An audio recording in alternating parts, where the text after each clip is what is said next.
നിർമ്മാണം പൂർത്തീകരിച്ച പുതുപ്പരിയാരം ഗ്രാമപഞ്ചായത്തിലെ മുട്ടിക്കുളങ്ങര KAP 2ാം ബറ്റാലിയൻ റോഡ് തുറന്നുകൊടുത്തു.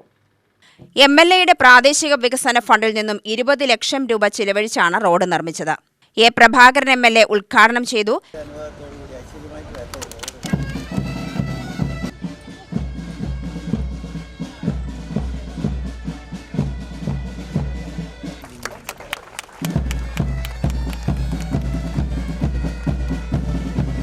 എൻ്റെ വിചാരം ഈ റോഡുകളൊക്കെ നേരെയാക്കുന്ന PWD റോഡ്സ് വിഭാഗമാണെന്നാണ്. അപ്പോൾ റോഡ്സിനാണ് MLA ഫണ്ട് കൊടുത്തത്. സംഭവം നോക്കുമ്പോൾ റോഡ്സ് അല്ല, ഈ സർക്കാർ ബിൽഡിങ്ങുകളുമായി ബന്ധപ്പെട്ടിട്ടുള്ള എല്ലാ കെട്ടിടങ്ങളും അതിലെ റോഡുകളും ഒക്കെ അതിൻ്റെ അതോറിറ്റി എന്ന് പറയുന്നത് ബിൽഡിങ്സ് ഡിവിഷനാണ്. എന്നിട്ടാണ് ഇത് മാറ്റി കൊടുക്കുന്നത്. അപ്പോൾ സ്വാഭാവികമായും നിങ്ങൾക്കൊക്കെ അറിയുന്നത് പോലെ ഒരു ഡിപ്പാർട്ട്മെൻറ്റിൽ നിന്നും മറ്റൊരു ഡിപ്പാർട്ട്മെൻറ്റിലേക്ക് മാറ്റണമെങ്കിൽ ഇതൊക്കെ സർക്കാരിലേക്ക് പോകണം. അങ്ങനെ ആദ്യം റോഡ്സിന് ബിൽഡിങ്സിൽ മാറ്റി, ബിൽഡിങ്സിൻ്റെ അതിൻ്റെ ഒരു ഡിലേ വന്നു. കോൺട്രാക്ടർ എടുത്തത് ചെയ്യാൻ കുറച്ച് വൈകി. അതിൻ്റെയൊക്കെ അടിസ്ഥാനത്തിലാണ്.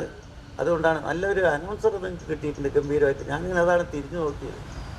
ഗംഭീരമായിട്ട് ഇതിൻ്റെ കാര്യങ്ങളൊക്കെ വളരെ കൃത്യമായിട്ട് അവതരിപ്പിക്കുന്നുണ്ട് അനൗൺസർ.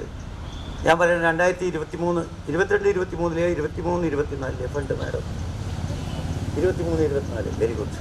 23-24 എന്നോ തീരേണ്ടതാണ് കേട്ടോ ഈ പ്രവൃത്തി. സാധാരണഗതിയിൽ MLA ഫണ്ടിനൊന്നും അങ്ങനെ ഡിലേ വരാറില്ല. പെട്ടെന്ന് ജനകീയ ആവശ്യങ്ങൾക്ക് വേണ്ടി പെട്ടെന്ന് കൊടുക്കുന്ന ഫണ്ട് പെട്ടെന്ന് അത് യൂട്ടിലൈസ് ചെയ്യുകയാണ് പതിവ്. എന്തായാലും നമുക്കിത് ചെയ്യാൻ കഴിഞ്ഞു. അത് വളരെ മനോഹരമാക്കാൻ നിങ്ങളുടെ കൂടി സഹകരണം, ആ ഫണ്ട് മാത്രമായിരിക്കില്ല, നിങ്ങളും കൂടി എന്തെങ്കിലുമൊക്കെ സഹകരിച്ചതിൻ്റെ അടിസ്ഥാനത്തിലായിരിക്കും നല്ല റോഡാക്കി മാറ്റിയത്. Commandant R. രാജേഷ് അധ്യക്ഷനായി. ഗ്രാമപഞ്ചായത്ത് president PR. Bindu, ward member Swapna, CFA സംസ്ഥാന വൈസ് പ്രസിഡന്റ് മധു കല്യാൺ എന്നിവർ ആശംസകൾ അർപ്പിച്ചു. M. സുരേഷ് സ്വാഗതവും M. കാജ ഹുസൈൻ നന്ദിയും പറഞ്ഞു.